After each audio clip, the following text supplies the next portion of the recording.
Ibu, bapak, saudari, saudara, rekan-rekan muda, dan adik-adik sekalian, dimanapun kalian berada, bertemu kembali dengan saya, Romo Tino SSCC, di dalam catatan pesiarah.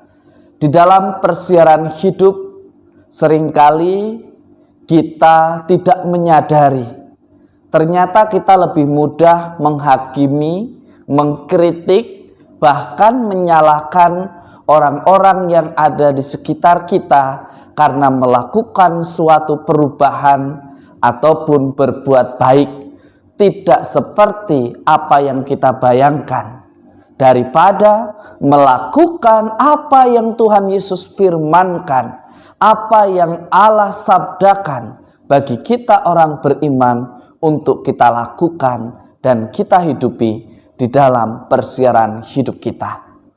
Sebelum kita mendengarkan permenungan dari catatan pesiarah, marilah kita membuat tanda kemenangan Kristus. Dalam nama Bapa dan Putera dan Roh Kudus. Amin. Allah Bapa, sumber kedamaian sejati, Engkau memberkati dan menyinari kami dengan sabda-Mu. Semoga kami mampu membangun kedamaian di tengah masyarakat. Semoga kami mampu menghadirkan sebuah solusi kecil, meskipun kecil tetapi hendaklah kami Kau bantu untuk melakukannya di dalam ketulusan dan juga kesucian hati. Tuhan, jadikanlah kami saksi-Mu di setiap langkah kehidupan kami. Demi Kristus Tuhan dan pengantara kami. Amin. Ibu, bapak, saudari, saudara, rekan-rekan muda, dan adik-adik sekalian yang terkasih di dalam Yesus Kristus. Dari kitab Nubuat Amos pada hari ini dalam bacaan pertama, kita bersama-sama diajak untuk mengenangkan kembali. Meskipun di tengah-tengah keegoisan manusia, meskipun di tengah-tengah kehidupan manusia yang penuh ambisi, yang seringkali justru mendahulukan apa yang memuaskan pikiran mereka. Bahkan Anda, saya, serta kita semua seringkali mendahulukan apa yang baik dan memuaskan ambisi kita yang kita lakukan daripada apa yang baik di hadapan Allah. Kitab Amos menegaskan bahwa Allah akan senantiasa kembali memulihkan Anda, saya, serta kita semua untuk sampai pada keselamatan yang sejati. Pertanyaannya, apakah Anda, saya, serta kita semua menerima tawaran yang diberikan oleh Allah kepada kita semua untuk belajar menghargai martabat sesama kita, untuk belajar memikirkan kesejahteraan bersama daripada keuntungan pribadi? Akhir-akhir ini kita memanfaatkan situasi, menawarkan gadget Android minimal yang bisa kita gunakan untuk memenuhi prasyarat My Pertamina, sehingga kita bisa melakukan pengisian ulang bahan bakar kita. Tetapi seringkali di tengah-tengah kesulitan, tidak banyak, tapi ada beberapa dari orang-orang beriman yang mengaku diri sebagai murid Kristus justru memanfaatkan situasi untuk keuntungan sendiri, membiarkan dan menari di atas penderitaan orang lain demi kemewahan dan penguasaan yang dilanggengkan dari situasi yang ada.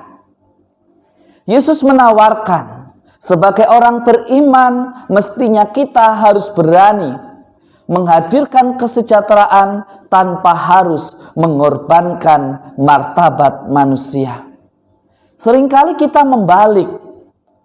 Kita beralasan demi kebaikan bersama, tetapi kita melenyapkan satu atau dua nyawa dari sesama kita.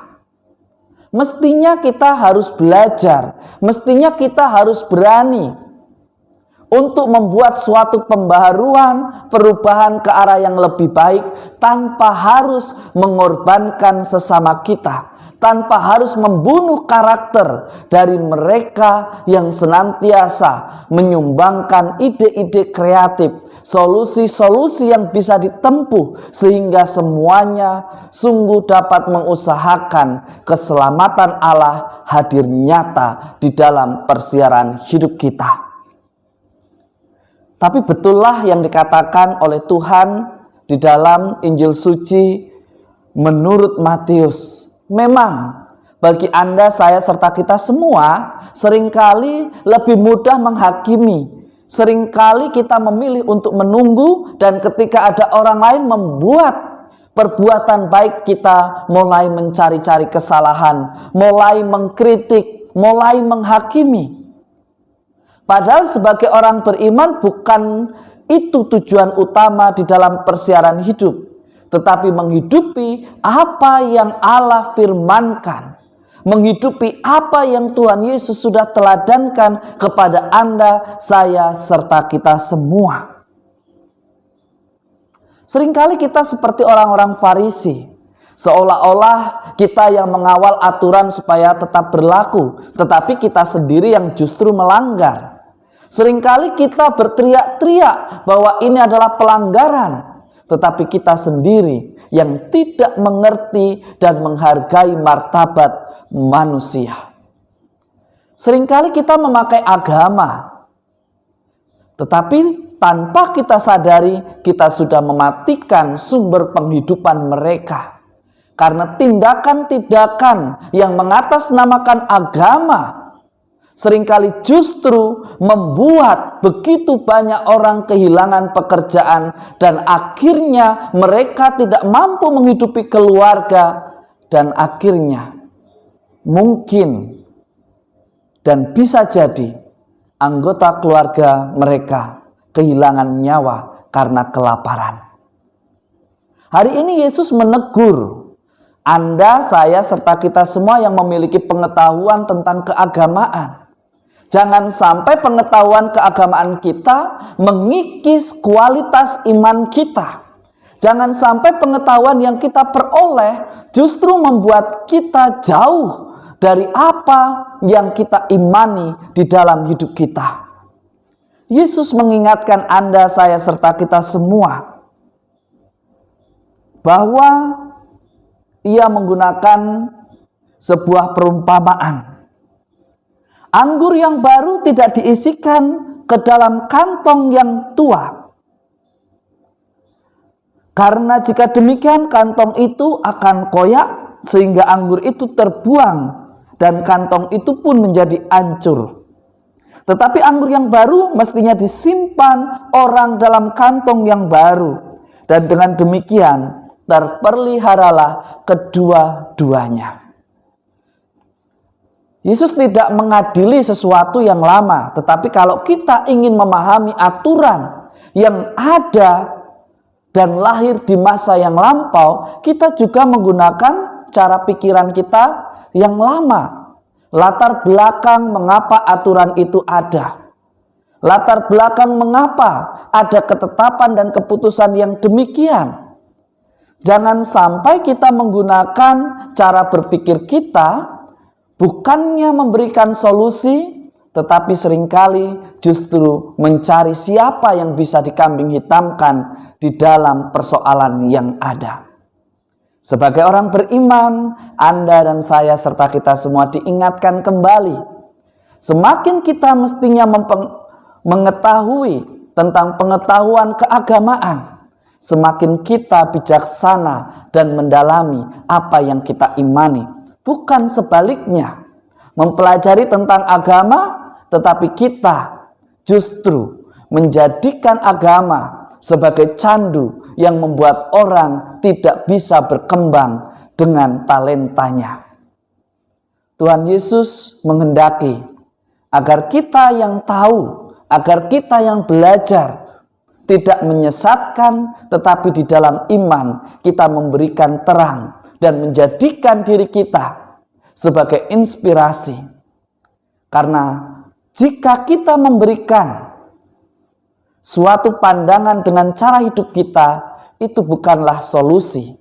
Seringkali justru menambah suatu persoalan. Yesus menghendaki Anda dan saya serta kita semua belajar. Artinya menjadi murid.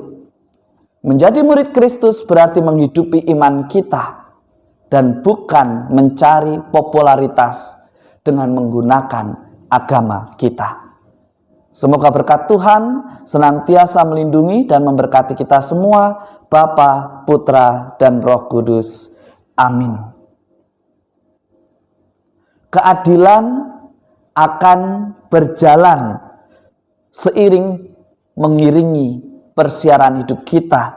Jika Anda dan saya serta kita semua senantiasa berjalan dalam kebenaran di hadapan Tuhan.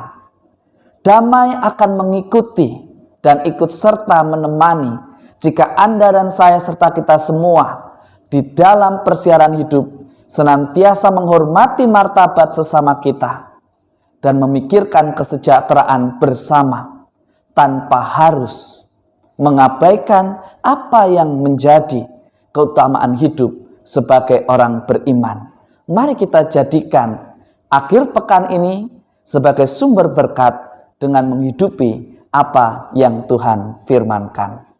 Selamat berakhir pekan, Tuhan memberkati. Amin.